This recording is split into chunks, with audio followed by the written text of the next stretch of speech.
Okay, it's 9:30. I'm going to call the meeting to order. This is now the 10th TAC meeting. So yes, we've got through 10 meetings.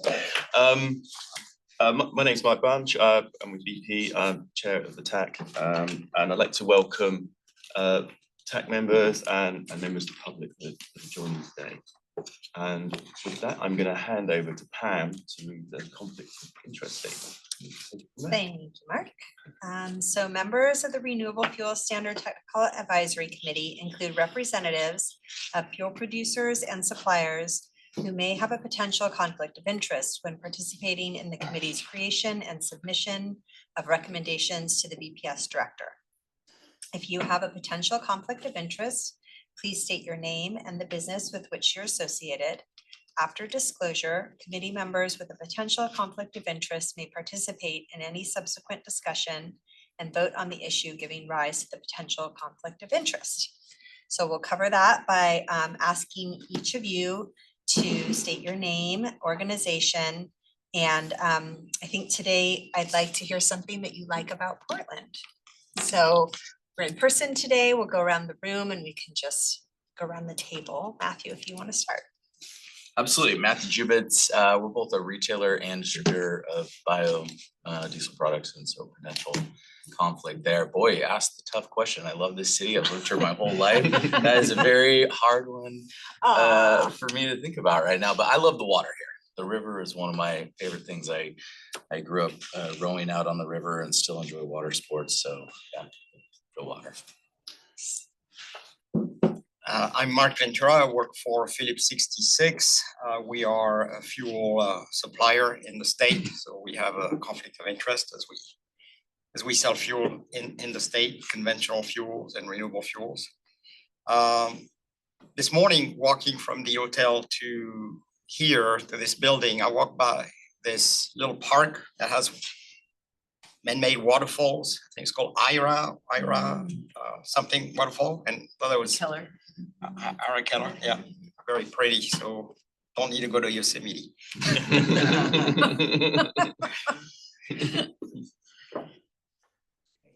Antonio Machado. I'm with Western States Petroleum Association. We represent our members from the West Coast, so we do have a potential conflict of interest.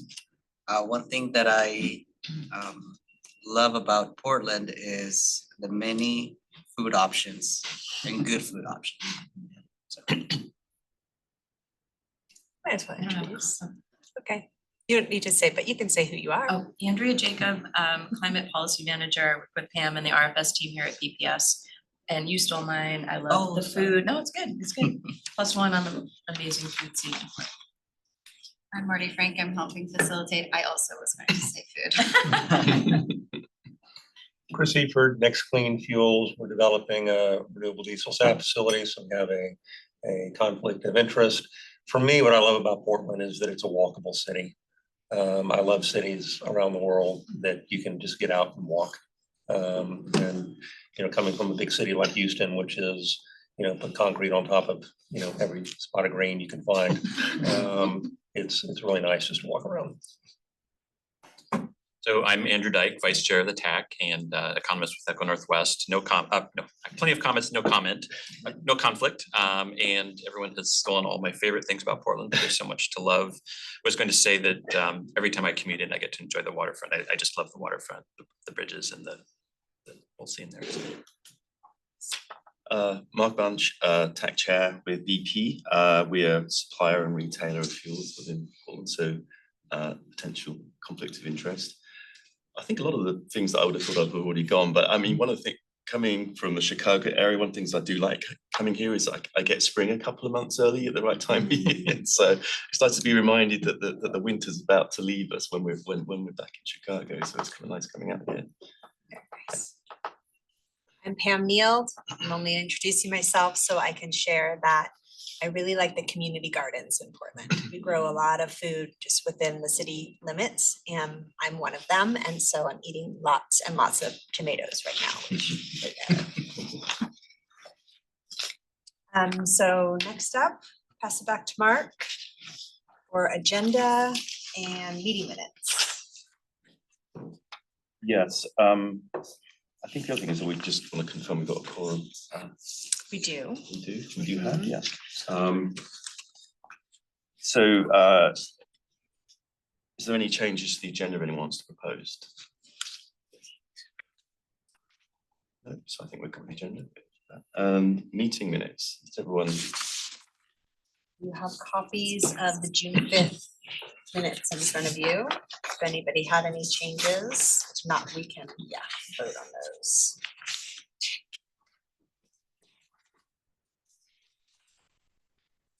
Marty, will you just make sure Ender, I'm not seeing anything. you haven't seen him?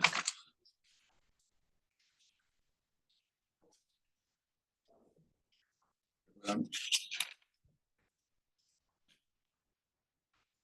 Motion to adopt. Second.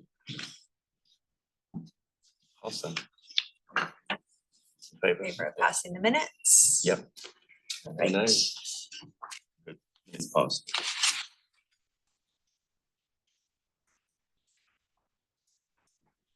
So I guess we can move on, Marty, with the next slide and just show the agenda so anyone visiting can see that. And at this point, I would just ask any observers in the room or folks online to put any questions that you might have during the meeting in the chat, and we will make every effort to get to those during the meeting. We do have time for public comment at the end of the meeting as well. And so for folks in the room, we can have you ask questions at that time. And otherwise, let's move on to the next slide. So this is our work schedule. You've seen it in the past, but I just wanted to give a nod to the fact that we are at our September 11th meeting. We're here to discuss our latest draft of the recommendations.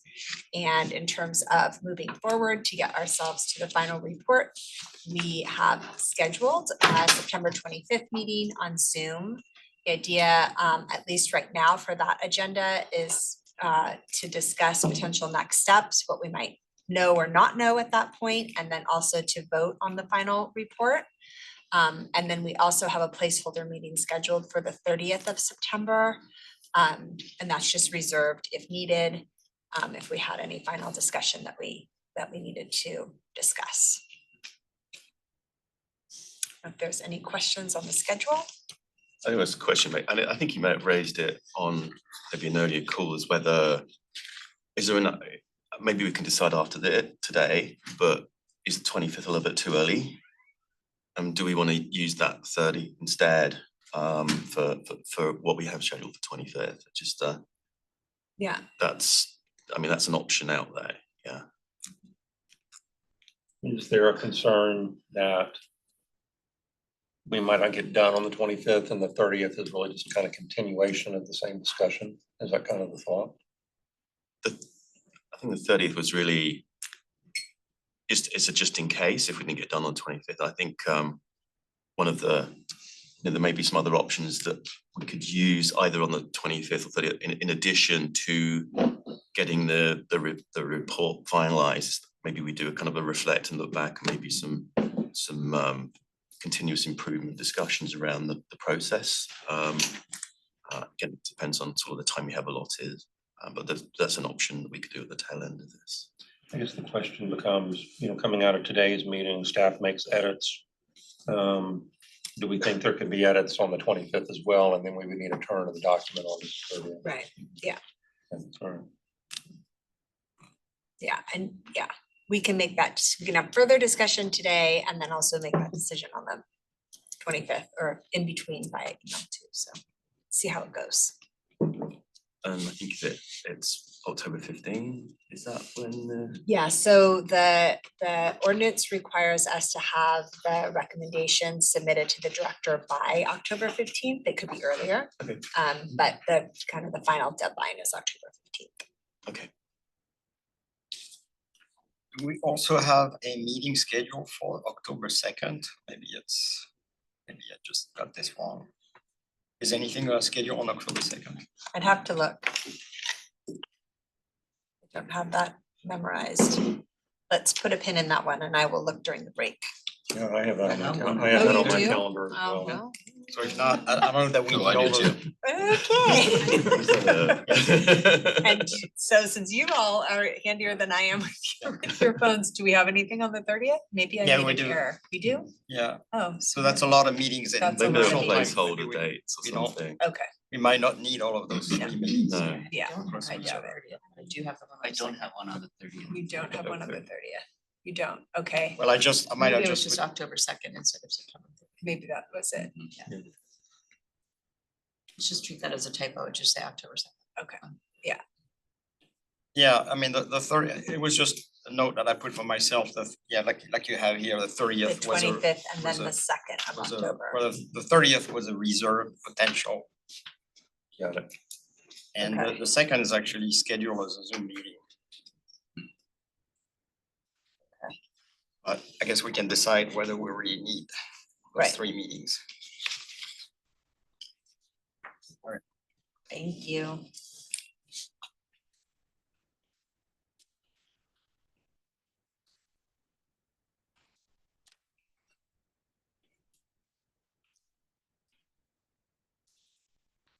All right, next slide.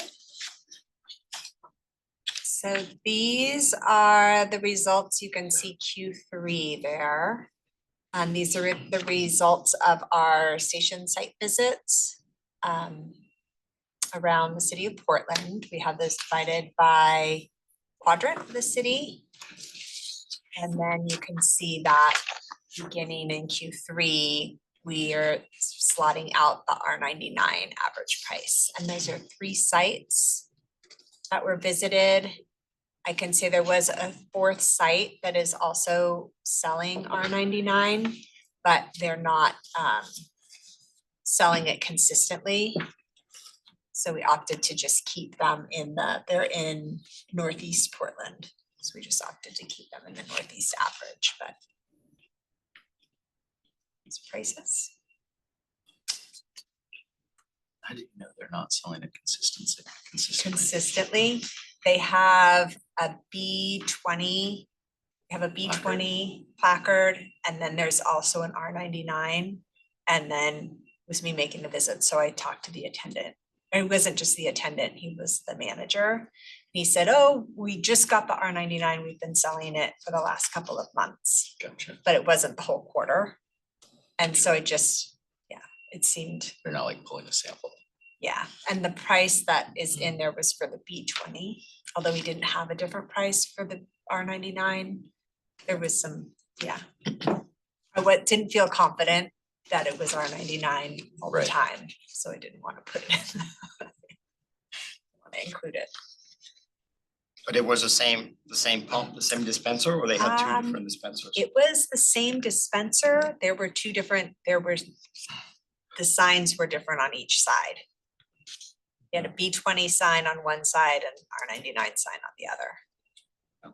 It could be like it was brought up last time, an issue with the labeling too. You know, Yeah. It could be labeled as, maybe some of the labels are not consistent, but. Yeah, and I asked about what it Yeah. was, and I got both answers as well. I said, oh, he said, we only sell B20, it's amazing, such a great product. And then I saw the R99 sign and he said, oh, the R99 is amazing, we sell it. So Yeah, I left it away. Like this guy.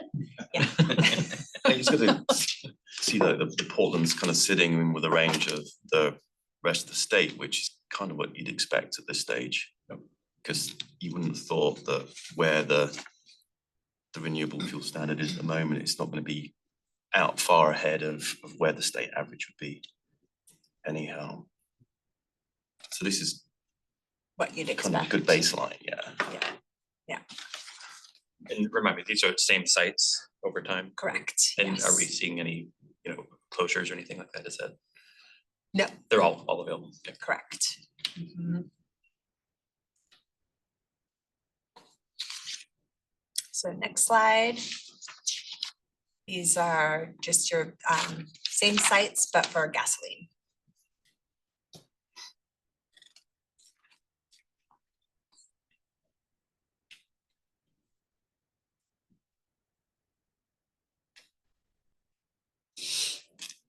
Is there pardon my ignorance, but is there a different sales tax regime in the city? 10 cent It might be. or tax on gas. That does not exist. That does not exist in the rest of the state. Right. But I mean, there are cities, other cities. Other cities are, Oh, yeah, are- in Chicago. I mean, other cities in the state. Right, yeah. The whole interesting presentation on its own. But it's good to know kind of like, okay, that's gonna be kind of a differential that's baked in really Right. Yeah. to this. Do you know offhand if City of Portland has the highest tax of cities in the No, I was state? just thinking of that, no. Yeah, I'm We could do a little, it's easy to pull that. curious about that, yeah.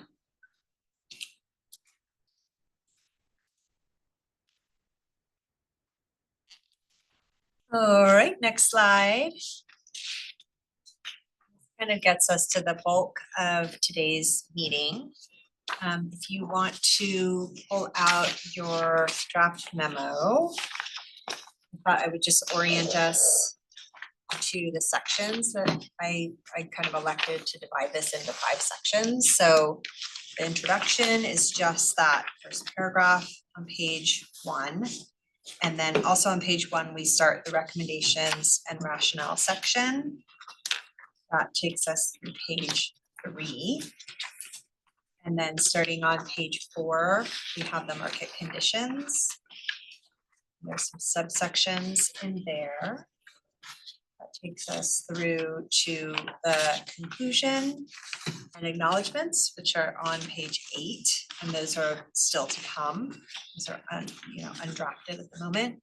And then the appendices at the back. So what I thought we could do, just as a starting place, is see if there's any of these sections that the TAC is comfortable approving as written. And this gets us, I think this would help us, narrow down what still needs to be discussed for today. So, we could start at the top and just have a conversation about introduction. If TAC members have any changes that they would want to propose, or they feel like they need extra time with that over the next couple of weeks, this would be the time to talk about that. And then if we get to a place where we can vote on the introduction to how it's written, we would take our vote today, and then that's just going to save us time at the future meeting. Yeah. So I think it's obvious there are some sections that still need more work, at least in my opinion, recommendations and rationale. But there's potential that the other sections we could get to a place where those could be voted on today. Well, not conclusion or acknowledgements either, since those aren't written yet. Just a question, do we use in the section here as well about potential conflict of interest statement? I'm sorry, Do say we that need a again? potential conflict of interest statement within this document as well, or? I don't think so. I have to check with city attorney, but I haven't seen a memo that Okay, includes just that. wanted to. Yeah. I mean, it could be helpful maybe to have your bios included in the introduction. Yeah, I know we had a conversation about the fact it's a recommendation, so. Right. So it's not binding, so, but yeah, it's just a thought that came. Yeah. I'll check into that. I don't know that it would need to be included in the introduction, but it is something I'd have to check with city attorney on. Okay. I don't have an answer for you right now, but Mhm. that's a good question. I've got a stylistic comment, we go through and we have kind of the split, between the majority, which came one way, and then the ranked choice, which came another, so 2 different methodologies. We have, the simple majority, remove carbon intensity limit for RD, with a big 1 right next to it. And then the next page, it's 2.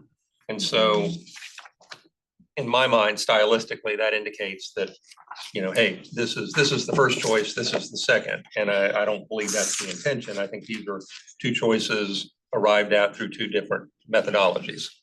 And so, and then we say here in the text that, you know, based on the rank choice, that this looks like a good second option, or I forget the exact word you used, which is fine. I don't have a problem with the language.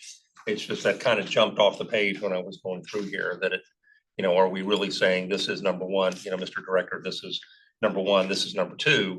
We're saying that these are two different approaches, and here's some pros and cons.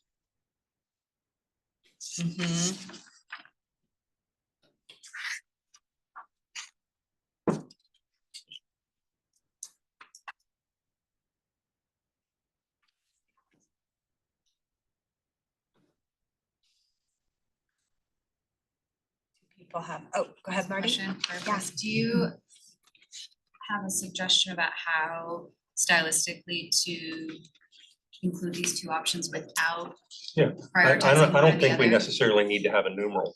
You could just have a heading that says selected by majority of members. Just bullet points. Yeah, you know, and then for the second one, you know, top ranked choice selection or something like that.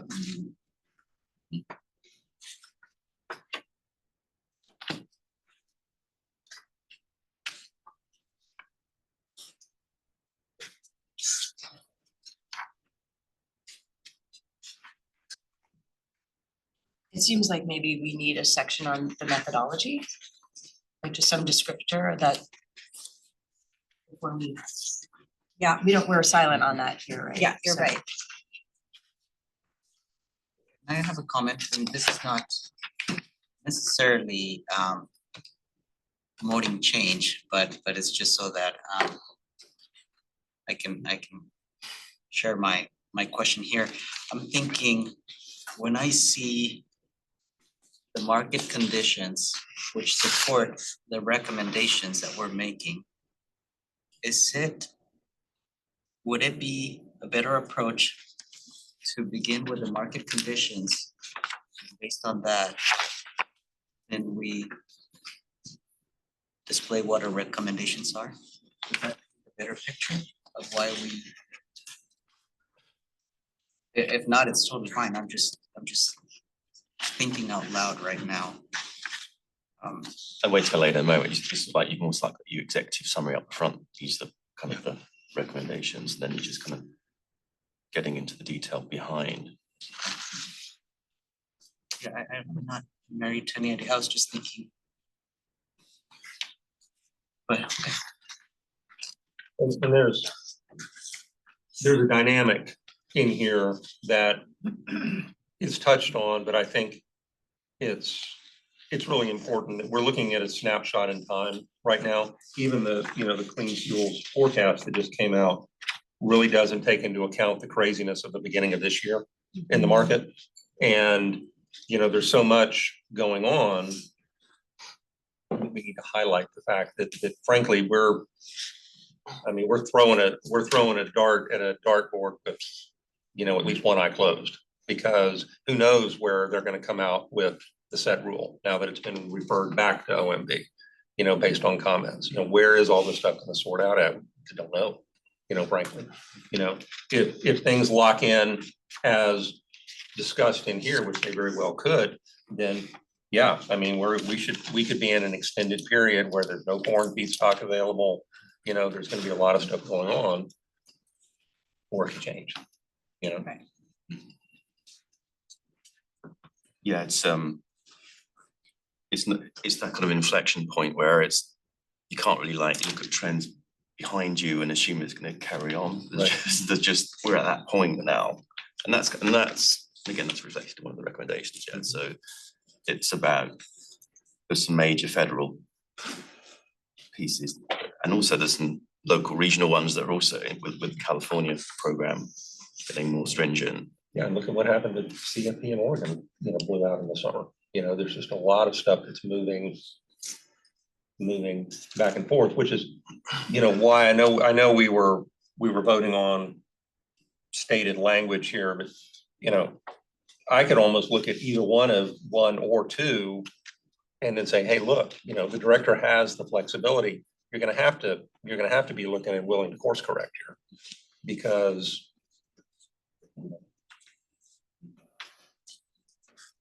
I'm wondering if what you're saying would be best placed in the market conditions section, just like adding something about the place we are in time, market volatility, some of what you're describing. You know, there's definitely space with the supply conversation on pages 4 and 5. You could add that language. I think some of the reference links in there, I mean, it's almost like you could take some of the sort of the highlights from those and maybe just kind of put them in. I mean, we're already seeing the impacts of 45Z on imports. The RFS piece, there's still not fully baked yet, but I think most people already kind of know direction that's going to go. But there's definitely just some big chunks of federal stuff that's going to have implications on feedstock and CI, because of the source. A lot of that feedstock has been from overseas. Conversely on that, and this is, you know, here my conflict is going to bubble up. You know, I'm not supportive of removing a CI cap because I think it drives innovation. You know, you got to figure out, okay, short term, I totally agree. I think we're going to have a tough time hitting it. We should push some things back, maybe adjust the volumes. But, you know, longer term, there could be significant low CI volumes coming into the market. You know, if we're successful, I think we're going to be very low CI with the way we're doing things. Again, we got to be successful first. And so that's not a fact on the ground, but it's something that I think is I understand the way that the policy came about. It wasn't just to get RD into the market, it was to lower the carbon intensity of the pool of transportation fuel. And so I think to the fact that you have a bit of a stretch goal out there that you can course correct around, I think is a good thing. But to put that into context, the CI is going to be, the CI would be driven by the state program. So I think I think the rationale was, is the CI going to be out of kilter to where the state program is, that's going to have an impact in terms of how it shows up on the retail pricing side or availability piece. State programs is becoming more stringent, and that's driving innovation as well. I think it's just a case of, can the city have be further ahead of that, and without it showing up as a sort of as an implication on the street.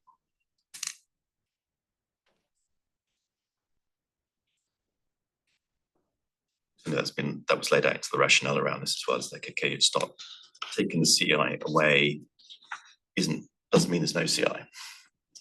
Correct, yeah. Say that again, I'm sorry. If you took the CI requirement away from the RFS, you still have the CI of the state that's driving it.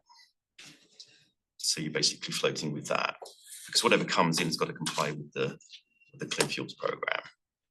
And that's that'll be driving what the CI is. So I think this is where the choices are, is if you're thinking there's going to be there's all this uncertainty around feedstock and potential future impact in terms of what the differential might be in terms of pricing within City of Portland compared to the rest of the state. You know, what levers do you have to pull?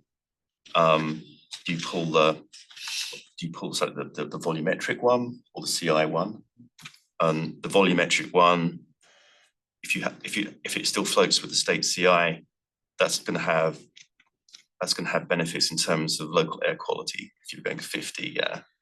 But this CI one it's again, it's not really a air quality benefit. So they're the sort of options that you have there and around, and they're the ones that basically in there, yeah. So in terms of where you could go if you wanted to pull one of those levers. No, I hear you, but I was in a meeting this morning, will not name who it was with, large user. CI is extremely important to them. They're local here. You know, the expectations and the kind of the desire for low CI is obviously much different in Portland than it is in Baker City or John Day or someplace like that. I think Portland is trying to push the envelope. Again, totally understand. Well, I don't think anybody totally understands market conditions right now, but understand market conditions right now. I think short-term adjustment absolutely needs to be done, but I am not supportive of removing long-term stretch goals. I think that's number one, because I don't think that the director and certainly the city council and the mayor are going to go with it. You know, given the battle around getting this done, and you know, I think signaling the fact that, hey, listen, the market is challenging right now for these products. Go ahead and value signal, which I think is important, but understand that we're going to need to adjust near term. And again, I'm fine as an adjustment mechanism, either A or B, 1 or 2. We'll look at it again in a year or whatever, you know, period we think is appropriate.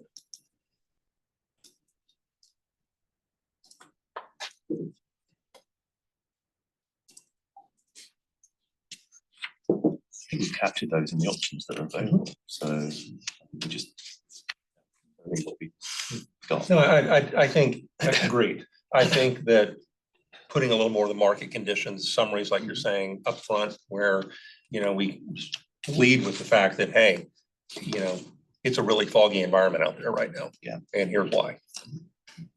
Maybe to your point, do we want to maybe make it clear in the recommendation that that would be a temporary exemption or waiver, however you want to formulate it, like for a year or whatever until it gets. Yeah, I mean, maybe, you know, pause, you know, change the word remove to pause or something.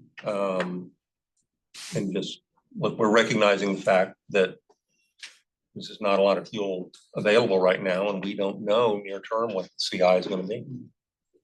You know, If you have pause in there, what would be the on ramp for it?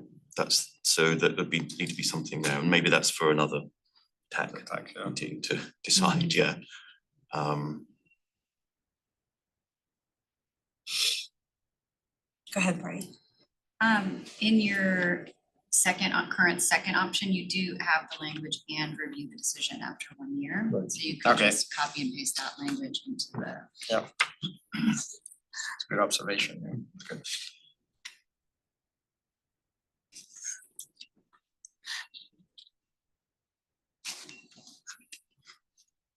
So the recommendation would be to do whatever, whether it's CI or volume for a year then so it would go from July 2026 through July 2027 then.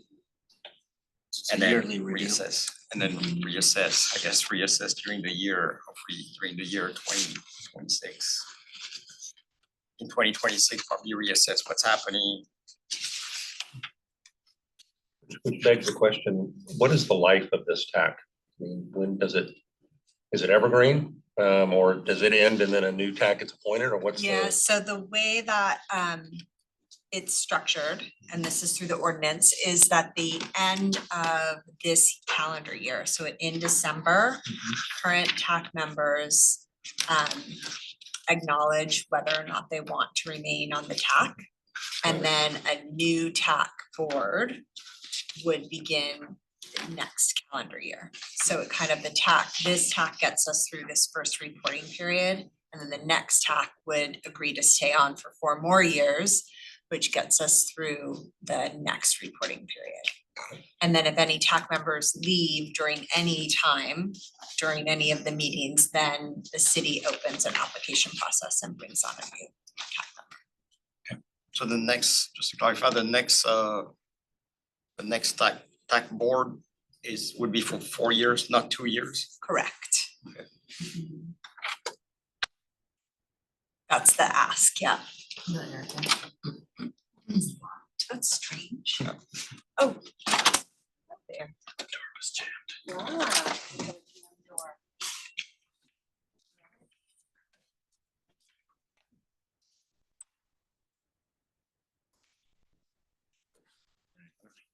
welcome. You've all met Eric Ingstrom, our director. Eric, we were just talking about the TAC structure and when this TAC officially ends, which is the end of this calendar year, and then we move on to a 4-year period for the next TAC.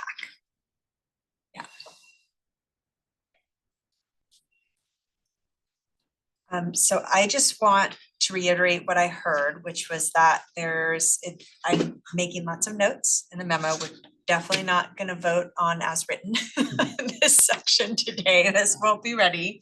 But I am hearing some clear agreement about reviewing the decision after 1 year for both recommendations, both the majority recommendation, removing the CI limit, and from the rate choice recommendation, which is reducing the percentage and aligning to GREET. My question would be is 1 year and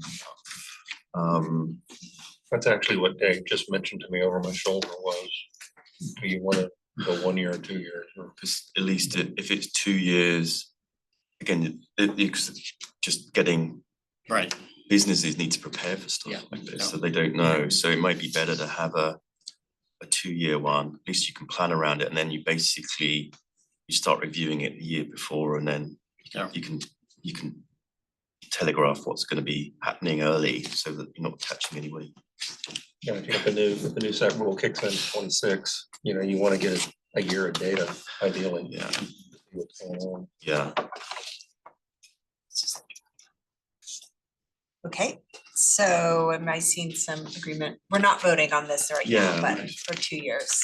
Yes, sounds reasonable. That makes sense. I just wondering, do we need any, and I don't know if the answer is yes, but any more language around what review means? I mean, we're as a TAC, the TAC is reviewing, the director is reviewing conditions anyway.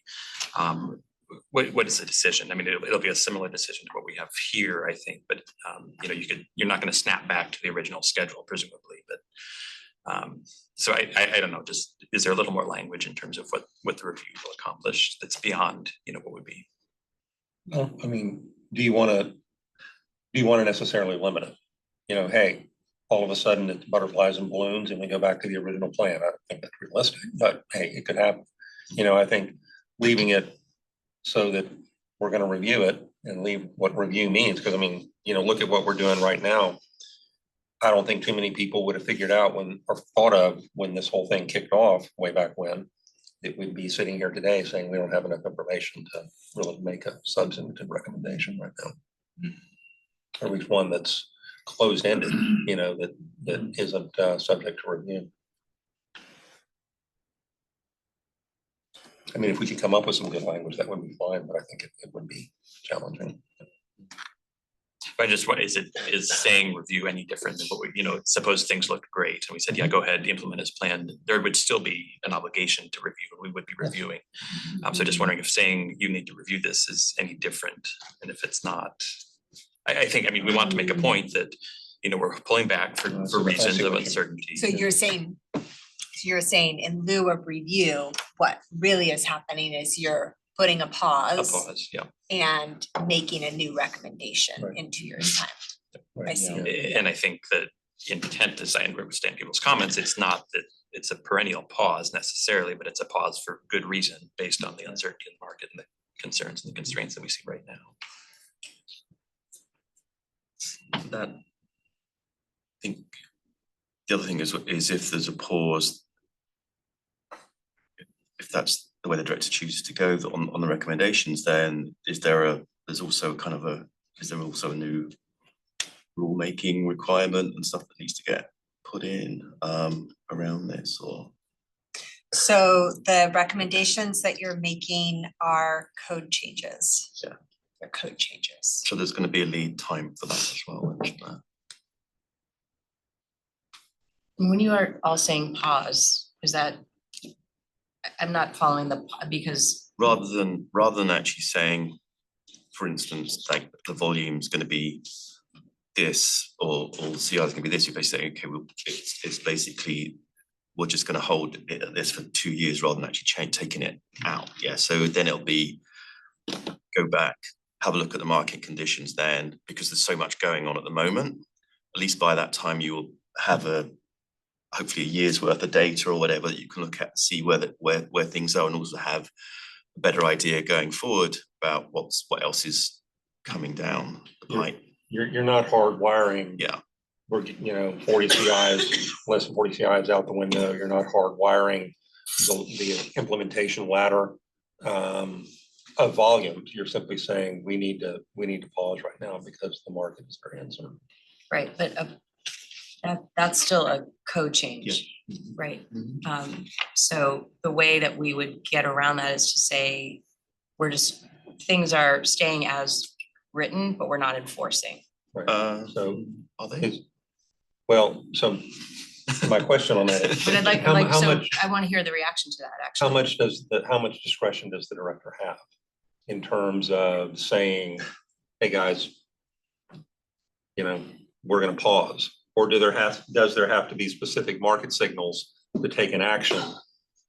Price has gone crazy, whatever's It happening. depends what we mean by pause. Yeah. These actions as written so far require code changes. Okay. If we were to do something that didn't require a code change, it would be the thing I just said, which you had a visible reaction to. So let's Say it explain. again. So things stay on the books, but the pause looks like we're just not enforcing. Got it. Right? So folks would continue to report and do the things kind of like we are right now, right? Like people are not meeting the requirements. Some people aren't reporting. We'd agreed that this was not an enforcement year where everyone's learning and building the market together, and that would just continue until some date that we agreed on, and then we would revisit. That would get us out of a code change situation. I think there's reasons to discuss that. That would probably make a lot of folks in this room uncomfortable, but I'd like to hear the discussion about that. Where are the pain points with that? I Is think aligning you'll also with get some greed community also pushback a code change? Just the language of not enforcing. Aligning with greed is a code change. So there is going to need, some practicalities that might require some code change anyhow,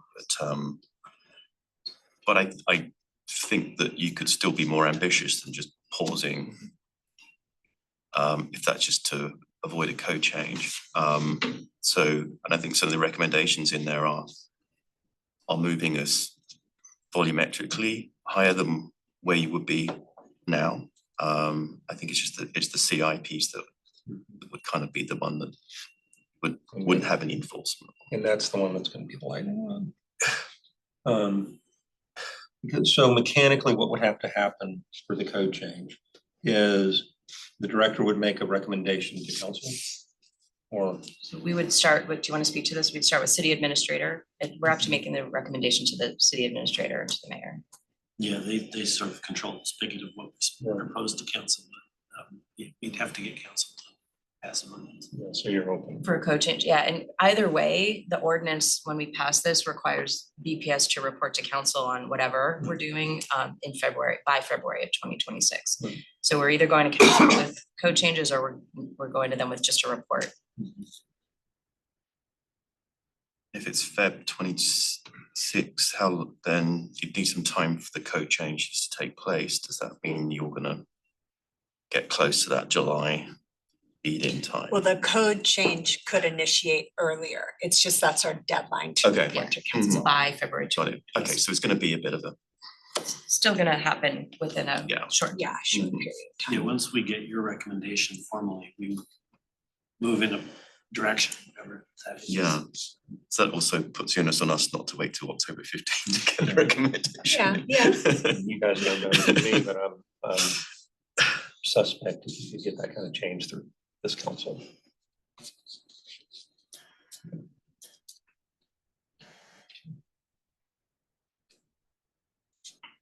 I Yes, think yeah, so. the option, well, the option could be to go, if you want to go toward the code change and for some reason, the process doesn't leave enough time, then you could do a kind Pause. of enforcement discretion. Yeah, Yeah, that may be you just kind of use that temporarily just to buy time to get the code change in, and then Yeah, to allow the And, time. and you know what, maybe the answer is somewhere in the middle there.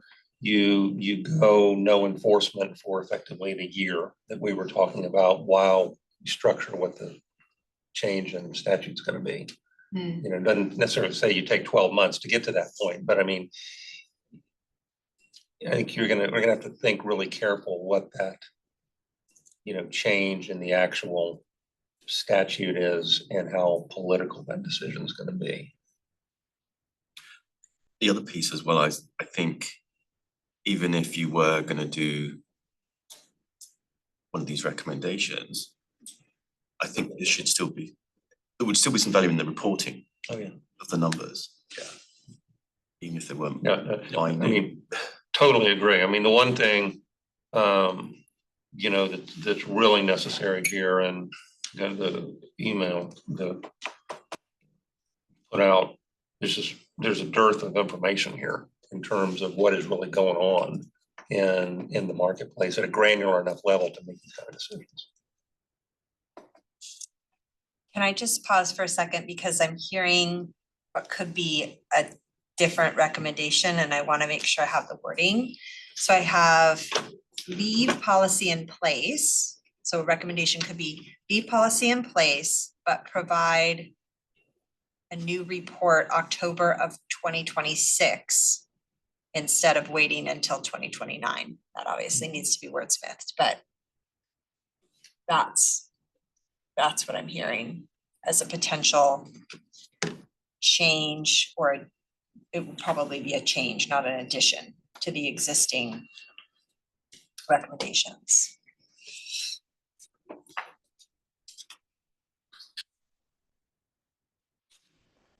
Still.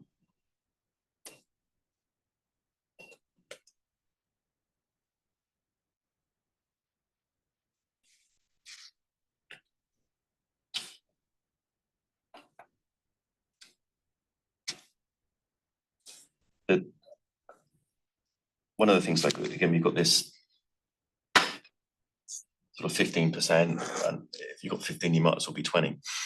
But that's, again, that's just, I suspect that's just discretionary anyway, but Yeah, most of the signage that I'm seeing, and it wouldn't surprise you, is that there's a range. There's like a range that's listed on the label.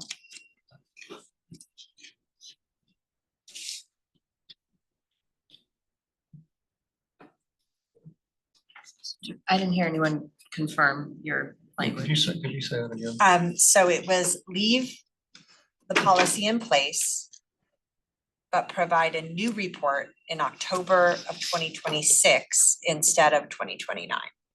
So I think the wordsmithing is just making a recommendation that we don't wait until 2029 for the next time we're making a recommendation to the director. It's maybe like leave policy in place, monitor, and provide a new recommendation. but the policy In in a year's place is time. going to 50 with a 40 CI. Yeah. That's correct, it would. Whereas I think I kind of read it was like you keep it at 15, where we are now. But like I was saying, I think there's some more ambitious stuff you could potentially do between that and I see. pause. But Or, yeah, I agree. I think that something needs to happen now, because if it moves to 50, you know, with current CI restrictions, I think there's gonna be a bind. And so, you know, frankly, kind of come full circle back to the two options, you know? And say, hey, it's gonna need to be one of these two now. And then we revisit it in yeah, 26. so I think the only change from those two options that were brought in today is having the wording around review rather than having it hardwired on the first one. And 2 years. And 2 years, 2 yeah, rather years. than the one. Yeah. Yeah, so I have that. So I have remove carbon intensity limit for renewable diesel and biodiesel review after 2 years. That was the change to the first recommendation. Yeah. And the Yeah. second recommendation is like written as is right now, which includes aligning with GREET, reducing the percentage from 50 to 20, and then reviewing after 1 year. And just be careful with the word remove, that has a sense of permanence to it. I think it's Is it pause during pause? that period. Yeah. Pause. Yeah. Delay or something. Okay, pause or delay. Postpone. So you're, Chris, you're identifying the CI as the thing that needs to be, like the blend is fine if we remove or pause Pause, the yes. CI.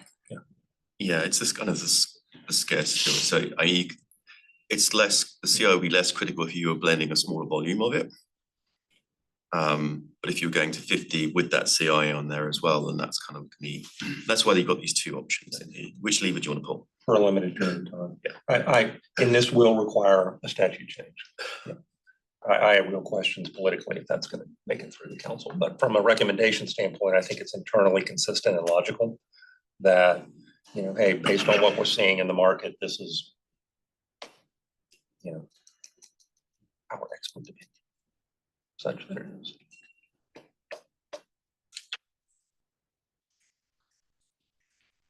What requires change? Sorry, I missed that. The code, the CD code. Yeah. Because in the CD code, they have the 40, they have those standards in the CD code, and so ideally, we need to change the CD code to be in compliance. Or if we cannot change the CD code, there need to be some kind of either direction from the director or enforcement discretion, some kind of guidance. But isn't everyone is in agreement that we should align Yes. with GREET, right? So Yeah. doesn't Yeah, that yeah, have to be yeah. like a Yeah. first step of Yeah. if you were. Yeah, I think it's just a case if you were pausing the CI component in one of the options here, then you need to tackle that when you brought it back. Yeah. So maybe that. Yeah, that Maybe could we just be, need to you know, so put that in there. That could Why be can't you another, tackle yeah. them both at the same time? Yeah, that's right. So that could be another part of the recommendation, like in the meantime, or regardless of whatever option the director chooses, there should be a revision of the CI standard to the one adjusted to Just the bring it in line. before. Yeah, because I mean, Yeah. if there's no will to get market in alignment, you're just gonna have a different sub-market here, like, shouldn't we know that? I don't know. I mean, yeah.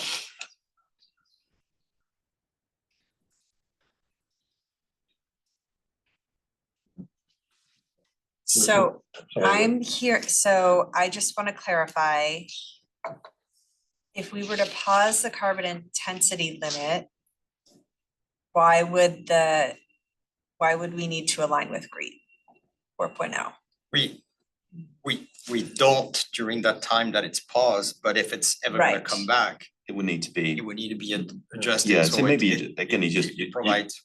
you can tackle that one Later. later, yeah. But it might be worth having it in here just as a recognition. I agree. I mean, just look, we need to get it conformed, period, just so you don't have this widening gap that's going on out there. I think that no matter what, we need to conform. Agreed. As a matter of fact, we could even have a statement to make it even more general, say adjust it to the GREET 4 and to whatever, Yeah, you know, whatever the current. whatever the current model is, Yeah. as adopted by the Oregon DEQ. Right. Because it could be that So in the 3 years from now, goalposts- they're gonna change it again. The goalposts aren't keep moving further back. So another thought here, just again, thinking through the mechanics and, you know, not wanting to, you know, have council drop a bomb. Do we want to say pause the CI, or do we just want to say don't enforce the CI for a period of time? So that you don't have to get a code change, I think.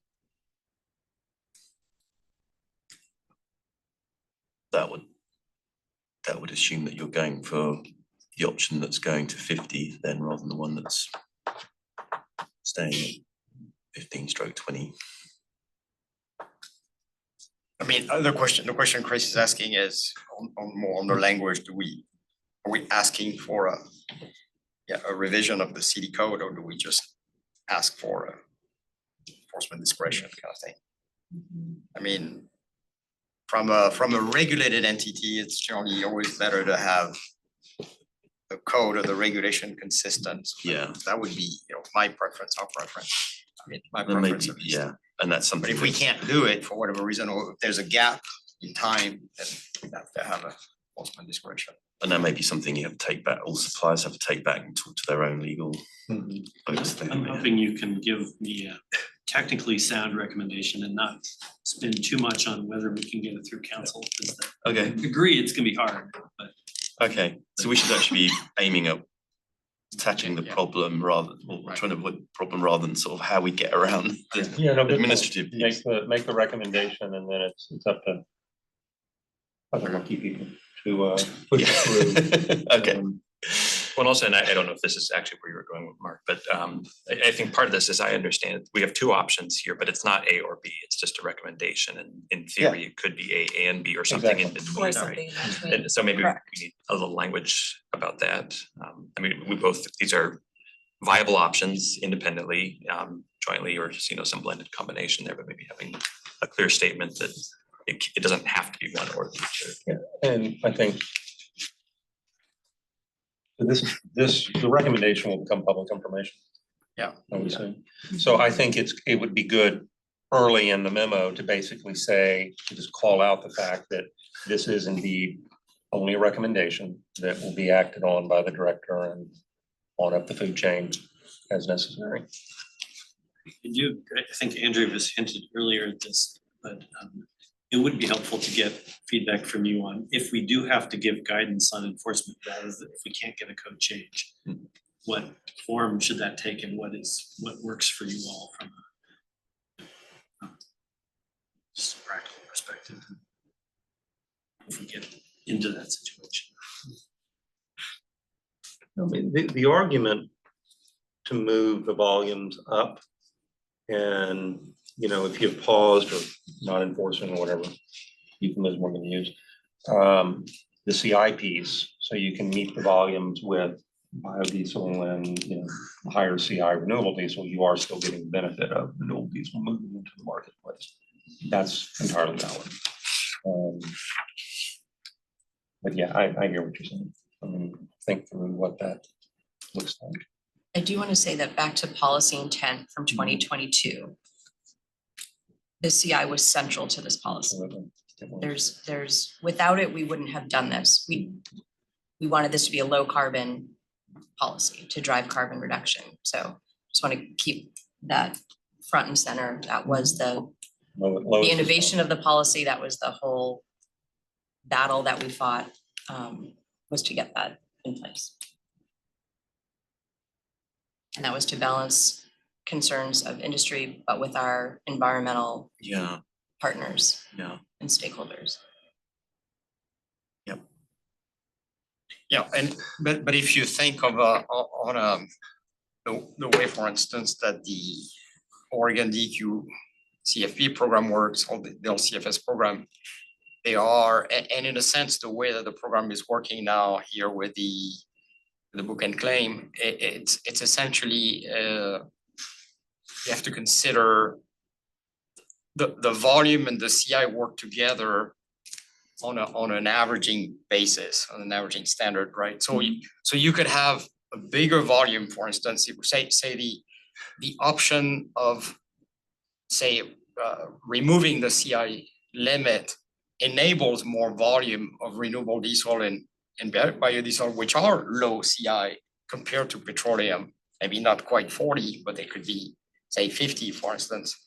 So, but if you have a larger volume of that, you may actually achieve a larger CI reduction overall than if you say, no, I'm gonna keep the 40 CI, but I'm only gonna do 15%. on the aggregate. If you actually look at the overall carbon emissions on a life cycle basis, you're actually gonna have a higher carbon emissions Yeah, good point. compared Mark. to the, Yeah, I think that nuance. they work together as kind of volumetric CI. Yeah, I completely agree with you, but I gotta tell you, I think that nuance is gonna be lost on members of council.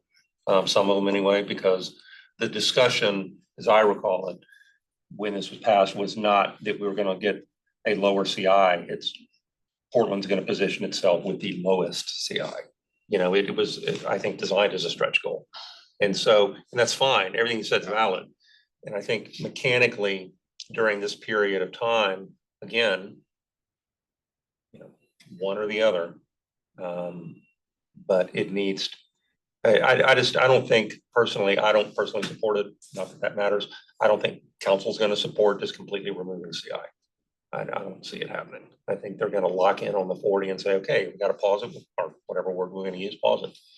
Now, that doesn't mean that has to be our recommendations. I think that's gonna take care of itself, quite frankly.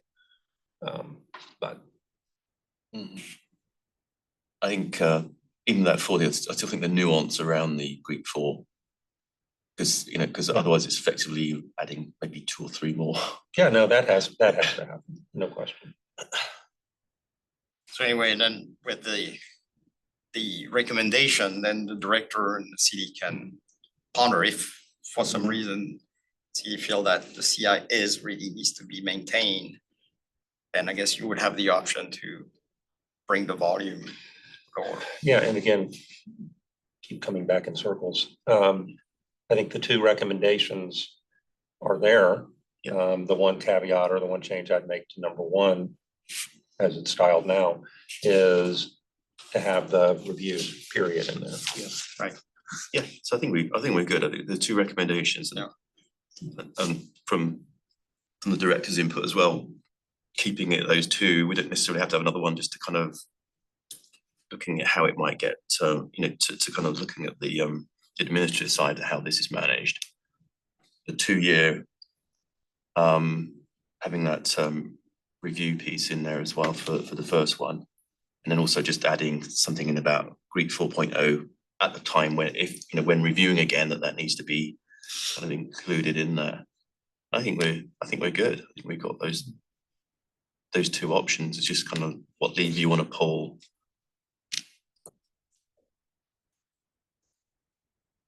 And I think and Pam, I'm listening. is the other piece is about in terms of a bit of commentary around that. I don't know if that's kind of where that conclusion section could be kind of repurposed, having a little bit of a high level summary about these are.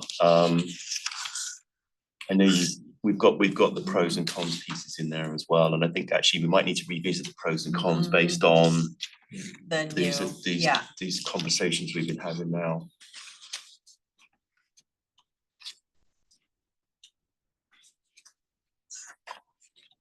I mean, I kind of think that's maybe after reviewing the next draft, Yeah. you can think about conclusion and see. Yeah. See which direction you want to go with it, because we have an opportunity to meet again and we'll review this again before it gets voted on, so. Yeah.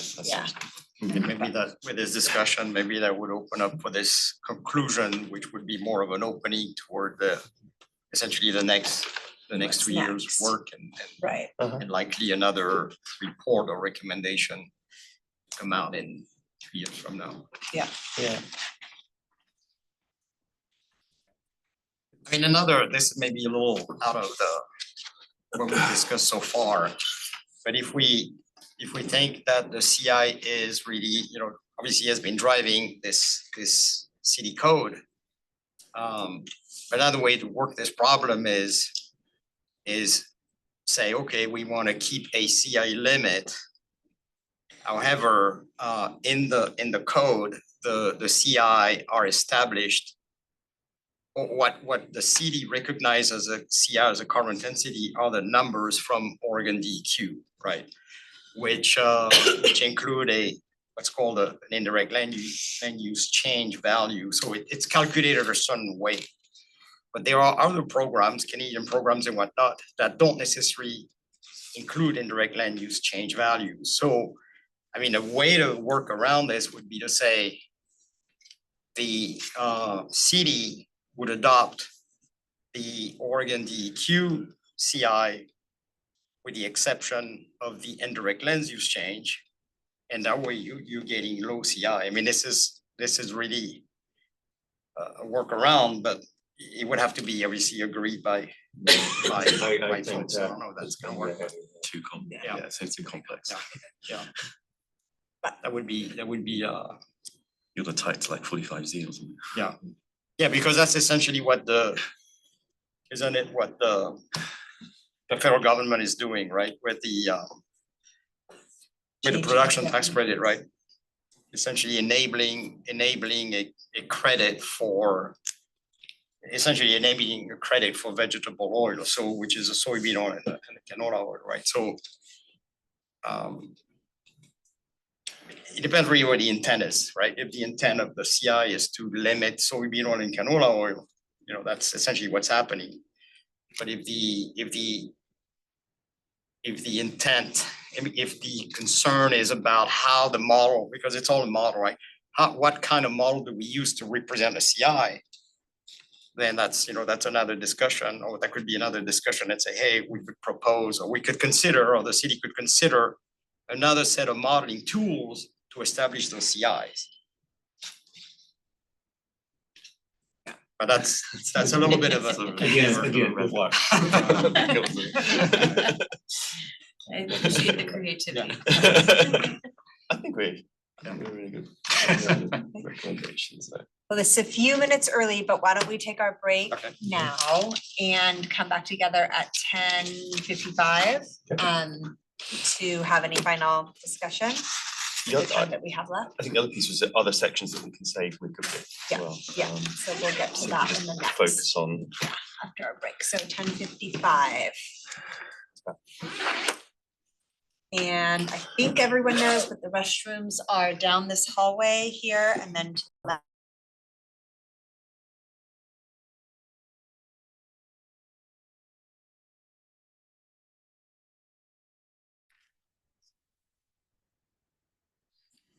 Okay, welcome back from our break, everyone. I'm gonna jump back onto the agenda, which is resuming our discussion about the draft. And where we left it before our break was that we would review the memo as it is and see if there are any sections that we feel comfortable that we can vote on to adopt as written.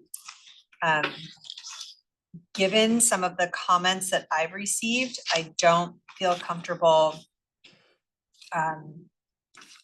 offering, well, I'd like to, I guess, put a placeholder in the conclusion section as well as the appendices, because we may need to add some information on the conflict of interest. But I think those could fit in either at the end or in appendices Yep. versus the introduction. So that is my roundabout way of saying the introduction could stay as is if people want to entertain voting on that section.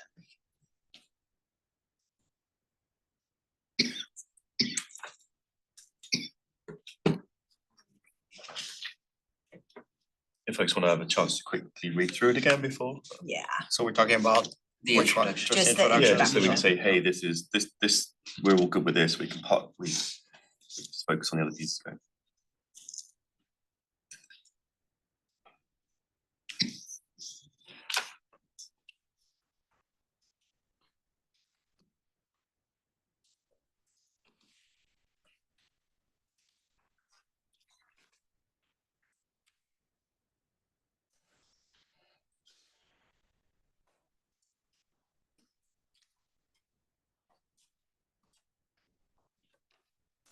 And this is just saying what the process is, right? that intro. Yeah, Yeah. it doesn't really actually Yeah. state a recommendation, so I'm good with it, yeah. Yeah, so someone would have to move, so it's a, like, Yeah. we do with the meeting, someone Yeah. who's gonna move to vote on this Oh, as yeah. written, and then someone has to second that, and then, yeah. That's kind of like to move to accept the introduction section as written. Yeah, I move a motion to accept the introduction section. Second. Ayes. Okay. That's unanimous. All right. Now, given that I don't think appendices or conclusion and acknowledgements should be, we can't vote on those as written. Yep. Oh, let's take a look at market conditions. I don't think you can vote on that either, because I have adding at least one sentence on page 5 about impacts of 45Z, that we're kind of already seeing those impacts about feedstock from overseas. So I have a placeholder for adding a sentence around that, and then I have a placeholder around adding some sentences, or if you want to add any more information about market volatility in this section. I don't think that's ready for a vote. Yeah, and I think part of that as well we talked about was the hyperlinks we have in there. Maybe we just take a bullet points about what, you know, what the high level, what that's actually sort of. Oh, each, so you're saying add Yeah, for or each of them? or whether we have those and then just put them in the citations or something. Okay, That way that it's actually in the document rather than Yeah. having to click in. I can do that. Was there anything in the comments bit that we needed to, or they all closed out, the ones on the right? So those were all closed out. Okay, I left them there for reference, but okay. these are things that have already essentially been either deleted or revised or had discussion and agreed on. The only things that are new would be something that's not kind of closed out. So on page 3, we had the align with GREET 4.0 model, that addition to the ranked choice option. That may have been my error, because I didn't show in a previous draft that didn't show as a deletion, it just wasn't there. So it may have been my error that I didn't add that to begin with, but it now reads the same way as what you voted on. So I'm on page 3. The ranked choice recommendation, top ranked choice recommendation, which, you know, you're seeing track changes that say align with the new GREET Got it. and reduce, so. You're on page 3 here. Yeah, it was It's just, just it's probably me, I have a typo on the fourth paragraph. Where you start with the current read model, the Yeah. third line, it's higher as opposed to heighter, that's probably. Oh, I just read it and Oh, it's. thanks.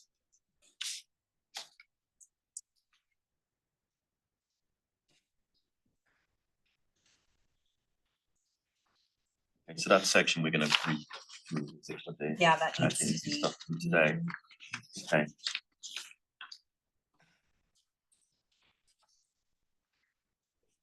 So a little bit of work on the market conditions section then. Before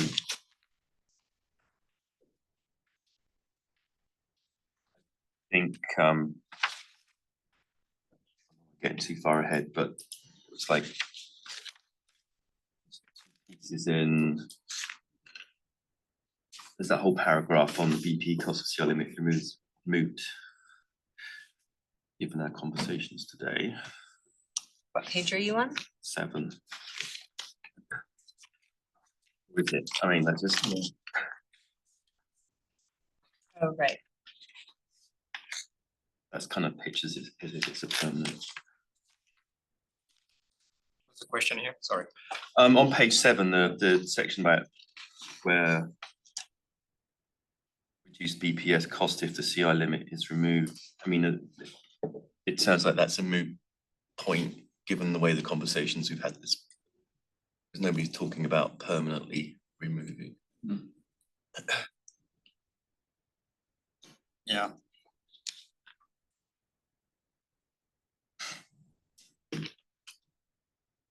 frankly, we're gonna need to comb through all of this because Yeah. that's. They're all interconnected. Yeah, exactly. It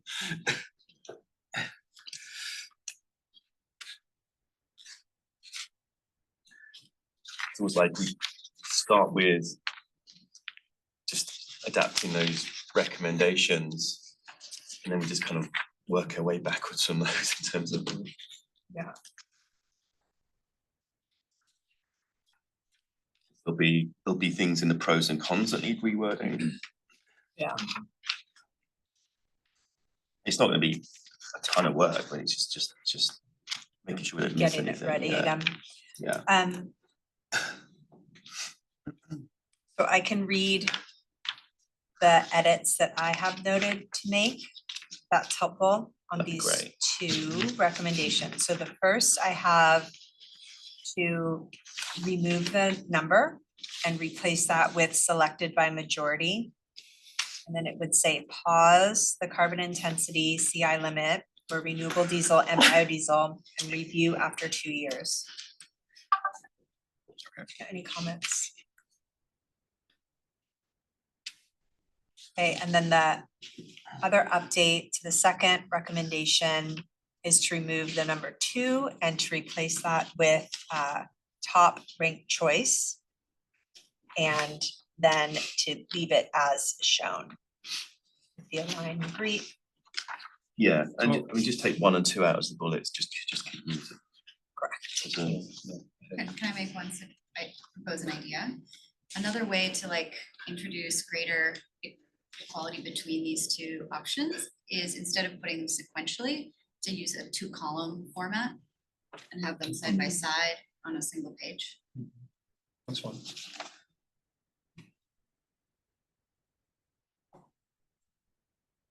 Any thoughts on that? Let it be who's left and who's right. Yeah. I don't think it's a big issue. I think ultimately if we're setting this up and the director's been in here anyway for part of the conversation, so. Yeah, no, I think that's fine. Put number 1 on the left and number 1 on the right. Did one thing we did talk about was having this GREET 4.0 in the one where it's removed as well, so that Update, yeah, just to make sure that that's captured. maybe So- have maybe having a statement, I don't know if it's like a number 3 or an overarching statement saying that the CI, I mean, if the CI is gonna be a requirement, it should be updated to that version of the GREET model. Or the current version of the GREET model is adopted by Oregon DEQ. Yeah, so so you have the recommendations and rationale section that starts on page 1. You could add some language there. I mean, do we just, I mean, we've got GREET 4.0 reference here, do we just want to Yeah, put a line with latest Oregon GREET, yeah. so it's kind of more evergreen? that's right, more general, yeah. To the GREET model, current version of the GREET model is adopted by Oregon DEQ. As in effect.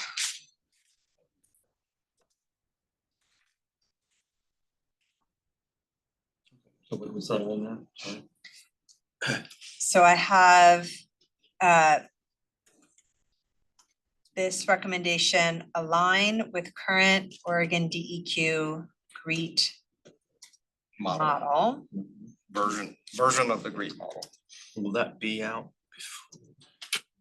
That's all gonna be rolled out by the time all these coming in, yeah, so. it's all- Yeah. Yes, Yeah. yeah, Yeah. yeah, so they're certifying, reviewing and certifying by January of 2026. Yeah, so it's not hardwired to 4.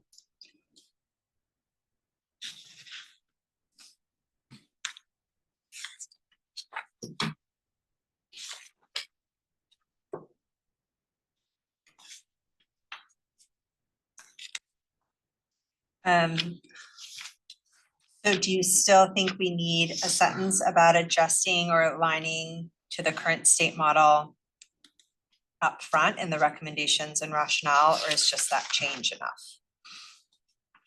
Maybe that changes enough, because in the first statement, like the first option essentially is no CI limit, and then the second option or for longer term, then we would wanna, if there is gonna be some kind of CI limit, then it would need to be adjusted, so maybe Right. keeping under the number 2 or as a number 3.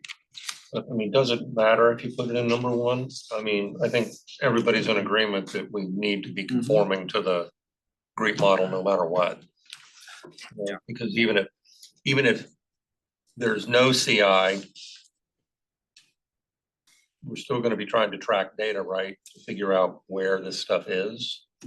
And we're gonna be wanting to use the new GREET model. So I think that, isn't that kind of a global agreement that we wanna move to that, recommend we move to that? Yeah.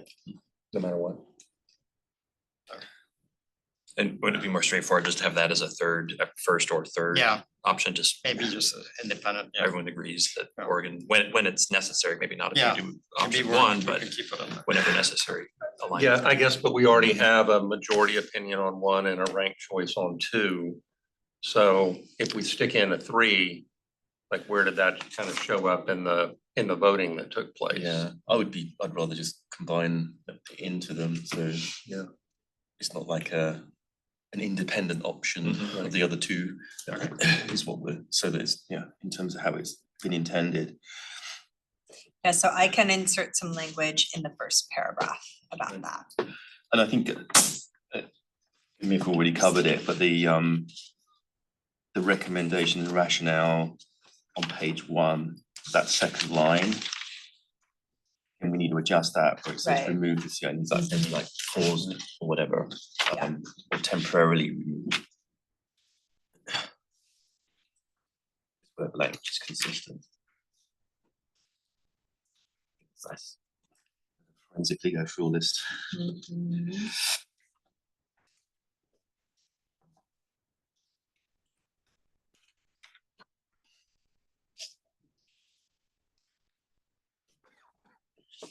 We're gonna wanna keep that number 3 recommendation not discussed, but we're gonna remove that. Yeah, that needs to be revisited because it talks about what you Yeah, included. maybe we. Aligning. I think you Yeah. take it out. I mean, Yeah. it's- Yeah. Yeah, because you did expand on it, so. Yeah. I would agree that is a.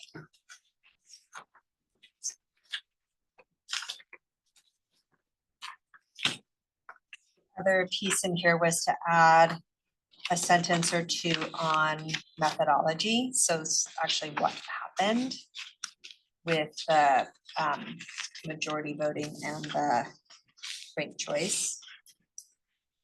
So I can add a sentence or 2 on that as well, because we have it referenced in the appendices. But we don't actually specifically call it out in here, so.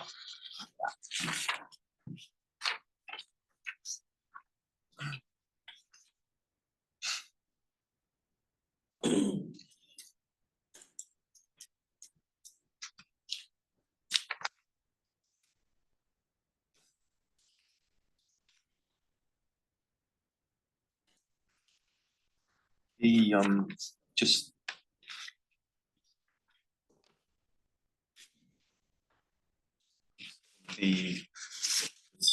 we've got a piece of the Stillwater report in here. Is it or can it be public available? So there's a link in there. Oh, do you mean the whole, Yeah, the whole report? I think it's on their website. It should be on, is that viable? Is that paywalled or? Yeah, it is. Well, some of it is, and some of it isn't. I don't know about that, this one particular report. I just wanna see if I have where the source of this, on the RFS website, Yeah. maybe there. I think it is. I looked. It is or is not? Oh, it's not. So you're suggesting if we have to put a reference, right? Yeah, I mean, reference, yeah, because this is gonna be a public document, so there's Yeah. ability to kind of go back to look at that. Right. Okay. It'd be good to have a Because we're reference. taking a piece out of that here. Right. We used to get Still's permission. Yeah. Um, I can work on that. The obvious place would be to put it in that meeting. I'll do that.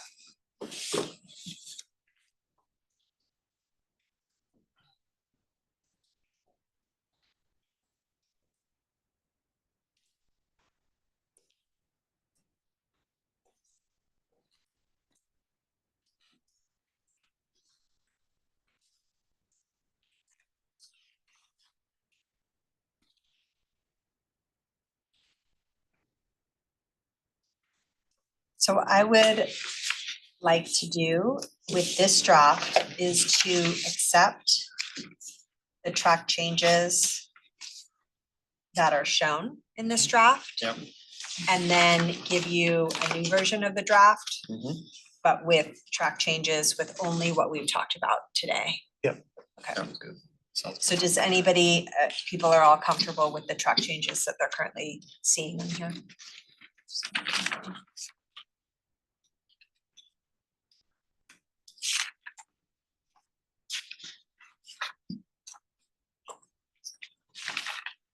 Okay. So in terms of next steps, this is draft 4.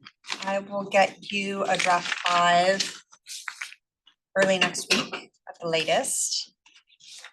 And then we need to decide, can we go back to the schedule? It's wrong. The deck of their presentation to the TAC is on their website. And Oh, it it's in is. front of the paywall. So you've Oh, got to that's go good to several know. pages in, at least on a Okay. phone you do. But you Oh, could link so you to could it. link it. Yeah. Oh, that's Okay. Can you send the link? Yeah. Okay, that's helpful. That way.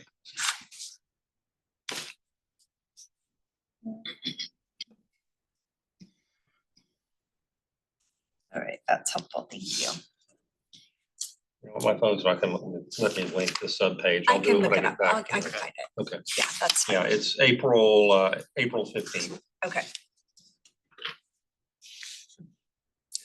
Thank you. All right, so let's look at our calendars. So we do, so everyone has the 25th on their calendar, is that right? Yes. So it was the September 30th, that was my error, that should have been October 2nd. So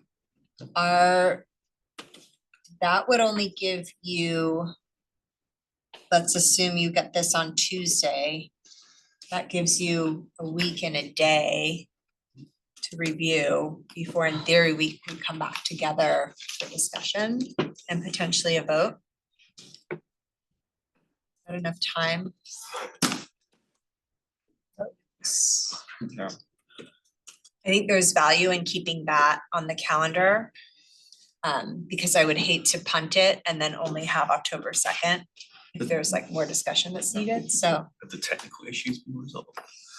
Yeah, so I have met with our technology services department, and unfortunately, the technical issues that you experienced are not on our end. It's a Microsoft bug. Oh, And apparently, we're not the only ones that have experienced this, but the good news is just being frustrating and hitting clicking, that's what clicking I end up often doing, solves yeah. the problem. So, yeah, so Here for brute force. I yeah, I wish I had an easy answer. Like, just don't get discouraged the first time Yeah, around. it should Basically. work. And I guess, I mean, one kind of solution, but it's not guaranteed, is that I can share both the folder with you and the document, and hopefully then one of those works, because if you open the folder, you'll see the document. So I can do that really easily. And maybe I could work with you just directly, like today Mhm. or tomorrow. Okay. And we just make sure that it's all up and running on your end. I know, Andrew, I just from seeing edits, after you had the issue, Andrew was able to access the document, so it does seem like it's a little bit picky, Yep. quirky. Just wondering It's if not, you- it wasn't It's not one of everyone. those things where you need to check out. Yeah, I don't know. So, But yeah, yeah, so you should, you should all be able to access the document, and I guess we'll have to. Yeah, we have to do what I did last time, which was then just send it out as a Word document and then just get your edits back. That would not be preferred, but we have to do that, we can do that. okay. We'll just keep that in track change. So when do you want the comments back then? Yeah, so we should have, so by the 20th. About by the end? Would it work by the September 19th, by the end of, is that next week? That's the Yeah. end of next week, is that, was that too? You think we'll get them by the 16th? Yeah, why don't I just get them to you tomorrow? Okay. I mean, this isn't a heavy lift. It may be, if you guys don't like what I write. No, that's But good, at 'cause least that it'll would be a give us the start. weekend. Yeah, then that gives you the weekend and a full week. Is that before 4-hour flight tomorrow? That's true. Yes, oh, good point. I can work on it. But no, I so worked it's on it all right. this afternoon, that's no problem. So yes, yeah, early tomorrow, if not tonight. Yeah, that's fine. Okay, Comments back, The 19th? And then comments back by the 19th. 19th. it's Friday. Yeah. So we so just, again, just red line and just sort of comments in the side, and I guess it's the same as we did before. Seem to work. It's And then worth we- double checking, guys, as well, because I think one time when I went there and it seemed like the track change got deactivated, so just kind of keep making sure that they go back on. And then we have a Zoom meeting on the 25th, The 25th. Yeah. and then we won't have one on the 30th. If needed, I think. Oh, it's Yeah, gonna be nothing October on the 2nd. 30th, but it sounds like there's this placeholder meeting on the 2nd, if that's needed. So, okay, so we keep the second Tuesday. The placeholder. 2nd, yeah, I'll and put that that in would, there, yeah. yeah, and that's online and as we well. delete the 30th. Mhm. Okay, All right, so we can find-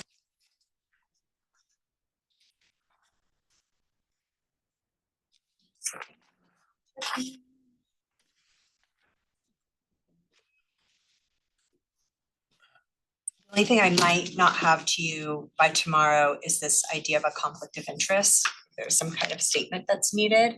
Okay, Um, I'll always be added later. But I might just add a placeholder language for it and just put it, I'll just take what we have, what we use in our meetings and put that as an appendix for now. I think that you covers can even it. have it in there and then there's like her names, you just have a cross against them or something. A table, yeah, that's a good idea. Yeah, I can do that. And I think that's gonna cover our bases, so probably don't even. I see the attorney to do that, so. It would be in the introduction somewhere, maybe. I think, I would think an appendix is fine. Okay, all right, Yeah, I'll just We put the already voted on statement the in. introduction, right? yeah, that's true. Yep, Yeah. we don't wanna open it up again.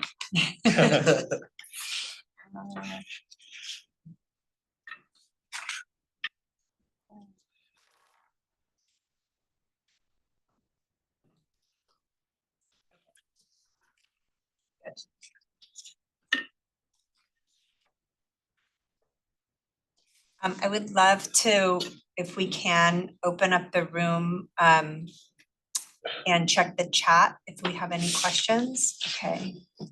Does any of our visitors, do they have any questions or anything like they'd like to add for public comment?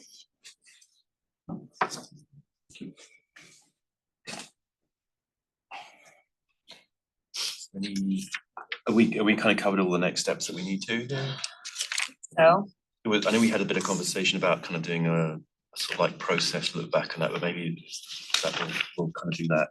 Maybe link that in one of the other call-in ones that we have, or we could, except if we want to vote on the entire memo at our next meeting that would assume that acknowledgements and conclusions have been written. Mhm. Okay. So we should talk about that. All right, okay.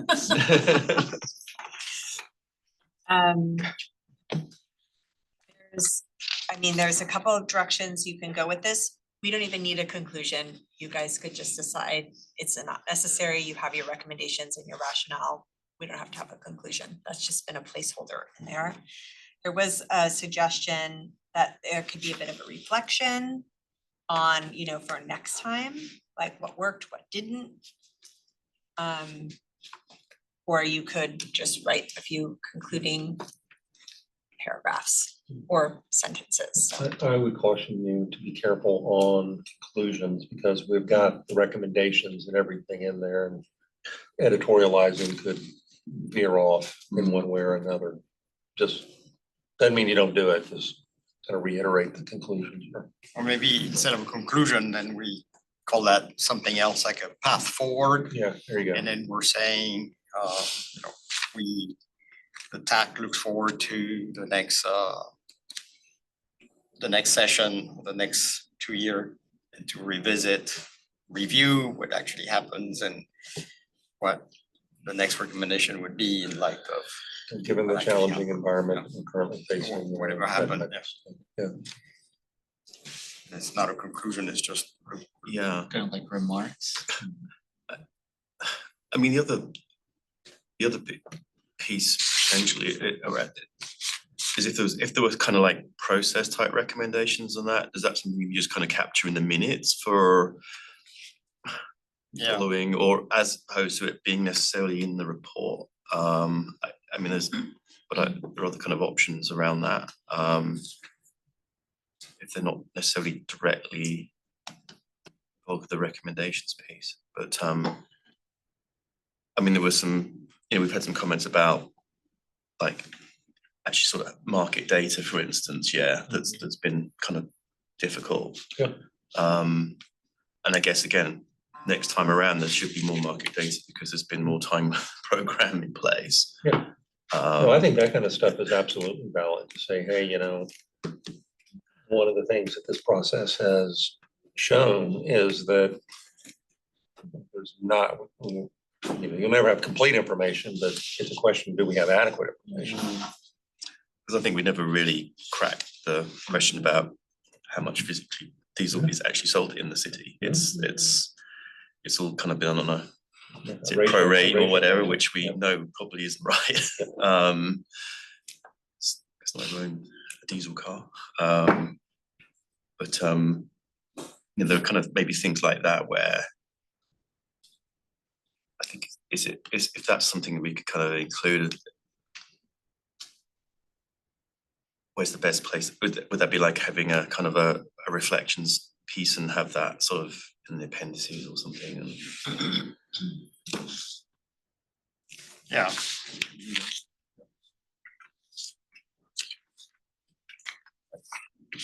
Potential issues or question that are still open for the next session. It's always like one of Marty's kind of surveys, like what's your top 5 things that you would like to would help you with your sort of recommendations on the TAC going forward and things like that. What were the kind of the biggest challenges?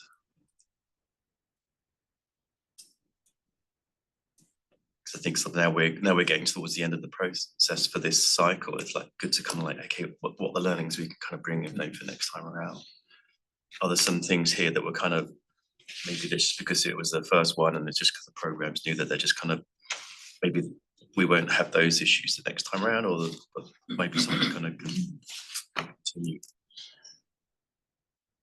I'm kind of hoping with the program in place that there's going to be a bit more data around volumes and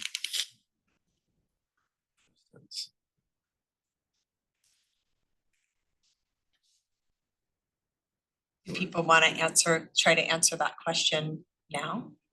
I don't think we can answer the question. I mean, but we can, we don't have the answer to those questions, but pose those question or it could be part of the reflection and to say,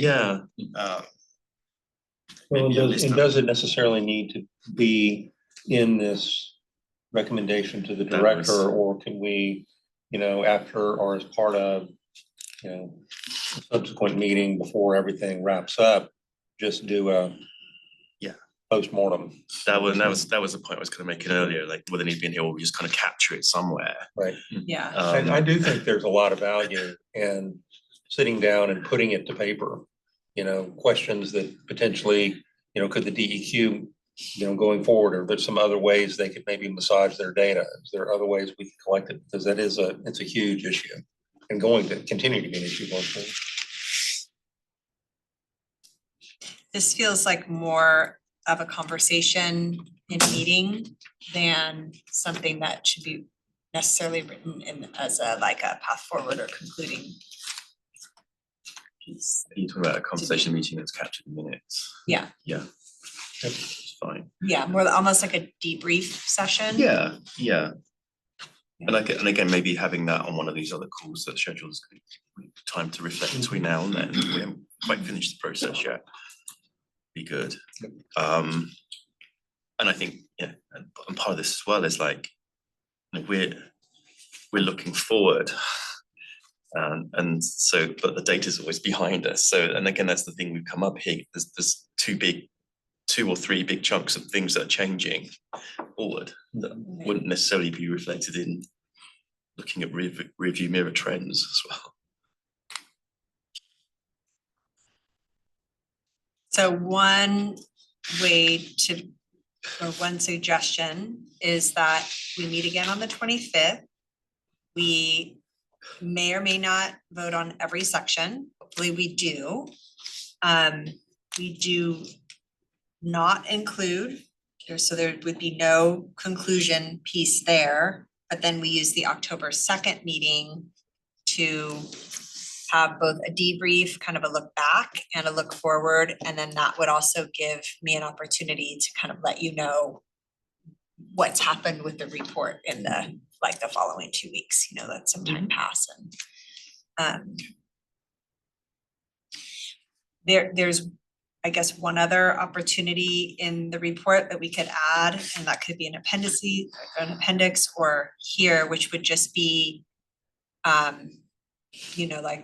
don't think the director needs a reminder of what the ordinance says, but we could put just the ordinance language around the task formation and the blend and the CI, just like the kind of a policy summary. Yeah, we should definitely have at least a link to the BPS code, Yeah, to the CD code, yeah. I know we did. I think it's in there, yeah. I know we talked about earlier on in the process that having something in there about including dissenting opinions, but I think we're pretty much kind of. Yeah, align you're with not what we- there because your votes didn't reflect that. So what about just like a reference? I could create instead of the conclusion, but have references and then have the links to the code and the RFS website and like the important pieces that somebody might want to use. Is that a better use of that section? Does that mean that we would, in terms of some of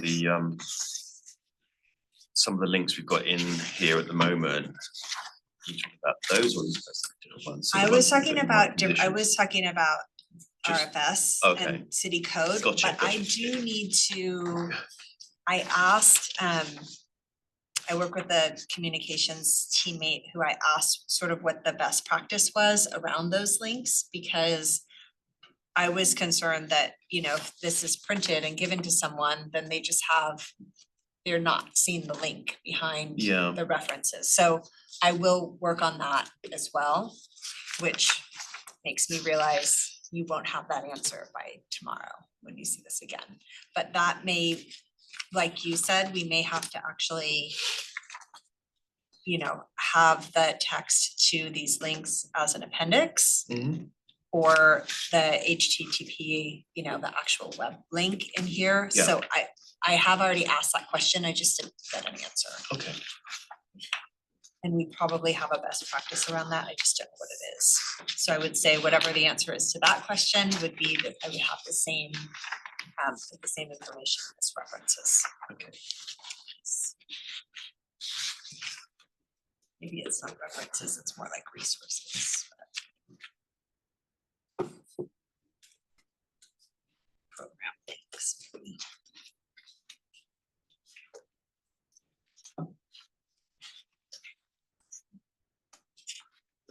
And then I guess the other section we could discuss now would be acknowledgements. Yeah, so I think we should acknowledge all of the people who actually came here and gave presentation, whether it was in person or virtual, Stillwater, I think. You guys did a presentation. It was, as I said, there was a marketer. Jeff Yeah. Marks, yeah. Jason Powell. Opus, I've got that list. yeah, Mhm. so all those people, because they took the time, you gave a presentation, right? Mhm. Not this year. Oh, it was Peter, it was Bill Last year. Peters, Bill came. Bill was here. yeah, so, Yeah. yeah, everybody that came Kendra. should be recognized, yeah. Mhm. That would be. Still working, yeah. And you were thinking presenters from 2025 I mean, and So from- 2024. from- yeah, From from both from the years. beginning, Yeah. yeah, from the Okay. beginning, because this covers everything, yeah, Yeah. from the beginning of this TAC, Good. formation Yeah. of the TAC, yeah. So many of them came more than once, so. Yeah. Gonna be And yeah, special thanks.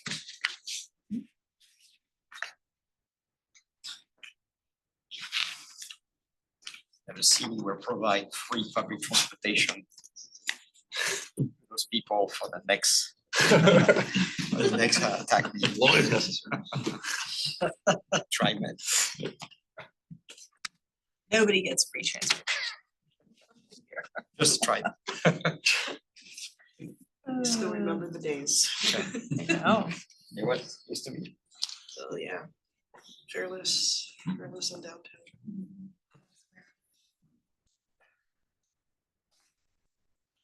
It's a streetcar. There's a fair bit of streetcar. This is pre-streetcar. Else? Would you want to add previous TAC members? That'd be a reason, acknowledgements. Yeah. it's James, so.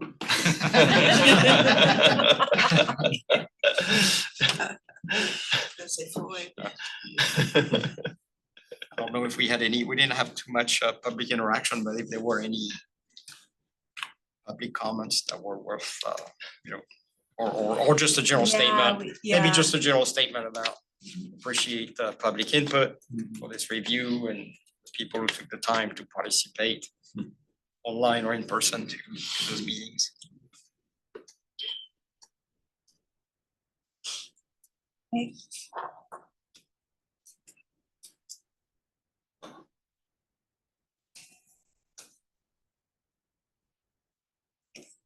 Good.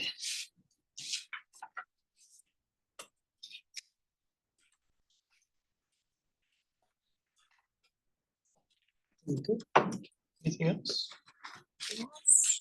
Or just to clarify, so we're not gonna have conclusion, we're not gonna have like a path forward, we're not gonna be like a look forward to the next tax, the next year's tax. thing. Yeah, I think what was proposed was that we use the October 2nd meeting and have like a more formal debrief session during that meeting. And then any of the thoughts would be captured in the meeting minutes during that session.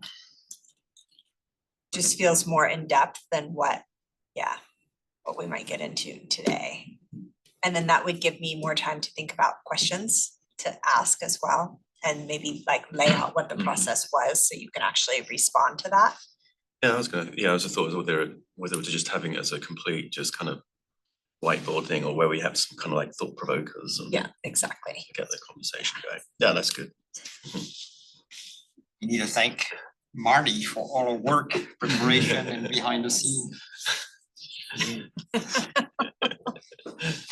And the city staff.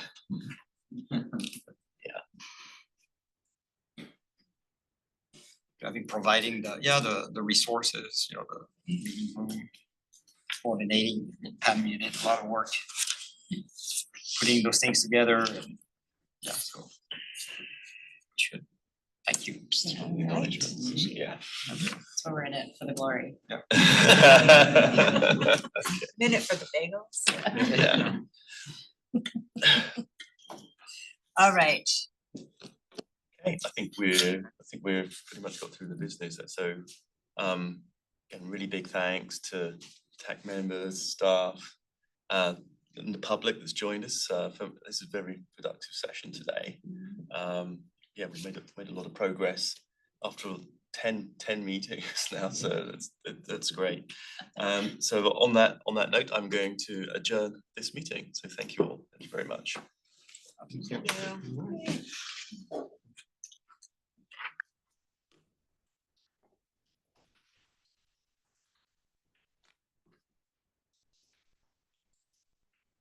In-person meetings.